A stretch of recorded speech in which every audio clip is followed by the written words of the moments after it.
नागरिक तरुण महिला आपण सगळ्यांनाच नमस्कार. आज या ठिकाणी तुम्ही आपल्या सर्वांनाच मिळून सहकार केला त्याबद्दल मी खरंच तुमची सगळ्यांची ऋणी आहे. या ठिकाणी तुमच्या सगळ्या समाजाच्या वतीने आम्हाला सगळा मान दिला आणि आमच्या मुलांना सुधारणे तर ते सांभाळून मला ते हॅटिकल आहे आणि खरंच तुमचं खरंच सगळ्यांच्या सहकार्यामुळे आम्हाला या ठिकाणी उपस्थित आहोत. आणि आता बारामतीला तुम्ही पण गेला काय एकतरी तुम्ही जर सांगितलं आणि तिथं सांगितलं आम्ही काय कोण केलं नाही तर त्या भागात त्यांनी सुधारणा केली त्या प्रकारे आपण आपल्या आणि प्रत्येक प्रमाणात आपल्या काय नाही ते बघून करायचे. आरोग्य शिबिर दिला घरातल्या काय तर उद्योग करायचं आणि त्यासाठी सगळ्यांचं सहकार्य पाहिजे आणि त्यासाठी आपण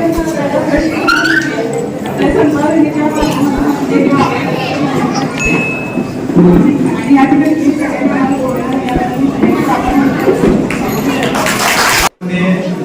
असलेल्या नूतन नगरसेवक महिलापेक्षा सर्वांची महाराष्ट्र बारोपंथी या सत्काराच्या निमित्तानं विचारमंचावर उपस्थित असलेल्या शिरोळच्या लोकनियुक्त नगराध्यक्षा माननीय योगिताताई कांबळे या वार्डाचे आणि आमचे मार्गदर्शक म्हणजे जयप्रदा संभाळ या वार्डाच्या लोकप्रिय नगरसेविका आमच्या बहिणीसाहेब ममताताई आणि सर्वच नगरसेवकांनी आपले सर्वांचे लाडके मुलादादा आवडे आणि उपस्थित सर्व बंधू आणि भगिनी मला वाटते वापरली 2004 साली ज्यावेळी राजकीय साहेब आमदार झाले होते त्यावेळी या देशाचे राष्ट्रपती अब्दुल कलाम साहेब बेंगलोरला आलेले आणि त्यांना असा प्रश्न विचारला की देशामध्ये लोकशाही जिवंत आहे का आणि त्यांनी सांगितलं की देशामध्ये लोकशाही जिवंत आहे याचं एक उदाहरण म्हणजे शिरोळ विधानसभेमधून असा एक माणूस आमदार झाला आहे की ज्याला लोकांनी नोट पण दिले नोट पण दिले.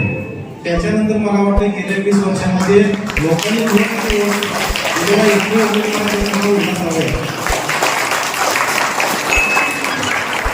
डॉक्टर बाबासाहेब आंबेडकरांनी या ठिकाणी आदानीने आंबेडकरला सुद्धा एक मताचा अधिकार दिला आहे आणि सर्वसामान्य माणसाला सुद्धा एक मताचा अधिकार दिला आहे. त्या मताचं महत्व काय आहे हे जर बघायला असेल तर फोनवर वाढवण्यामध्ये बघावं.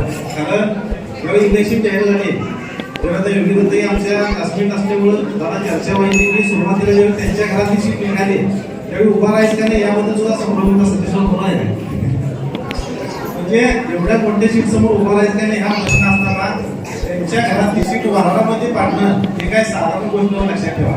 त्यामुळे एवढं मोठं काम आपण सर्वांनी केले आपल्या सर्वांचं प्रथम माझ्यावरती अभिनंदन करतो. डॉक्टर बाबासाहेब आंबेडकरांनी लोक आपल्याला अधिकार दिले ते खरे आकडे आपण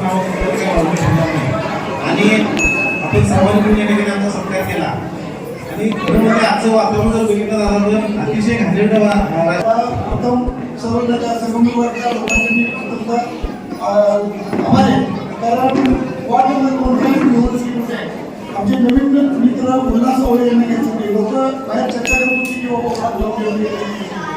पण मी तुम्हाला माहिती समाज बांधवांना एक शब्द दिला होता त्या प्रत्येकापासून जर उडला किंवा उडला तरच बरोबर घेणार अन्यथा बरोबर घेणार.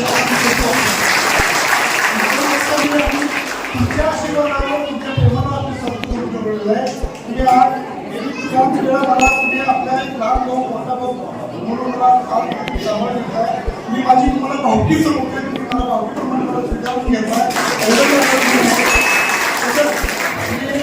विनंती करतो की त्या शिरोळचं एक प्रसिद्ध आणि शिरोळचा आराधना दैवत म्हणून गोपाळ महाराजांना आपण नाव ठेवतो.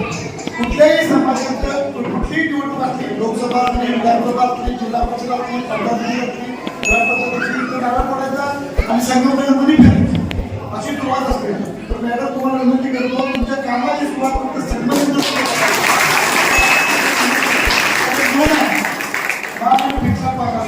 तसं तुमचं बी पाठ पिढी आपण तुमच्या कामाची सुरुवात किती लाखाचं काम करायची तुमच्या हातात आहे. फक्त सुरुवातीत ते करा अशी विनंती करतो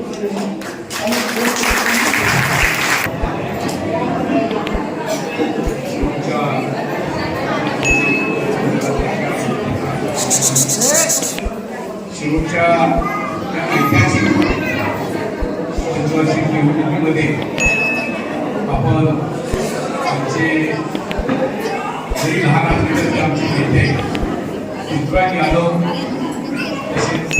या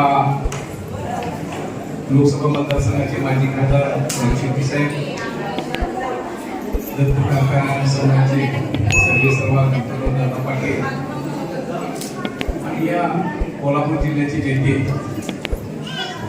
सतीश गणपती पाटील साहेब यांच्या नेतृत्वाखाली आम्ही ही चिमूरची नगरपालिका निवडणूक लढवली. तसं म्हटलं तर ही एकतर्फी निवडणूक झाली, पण 2 वार्डात ही खरोखर चुरशीची निवडणूक झाली.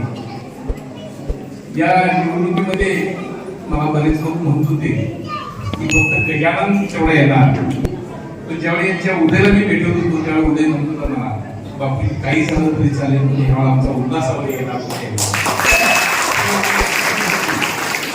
मला एक अशी बातमी समजली की गजानन संघा उदयावर सगळीच फॅमिली आम्हाला मत देऊ नका, आपण उल्हासला मत द्या. हे लक्षात घ्या, एवढं सांगायचं सोपं नाही. 13 पदावर आमचे सुद्धा गेले.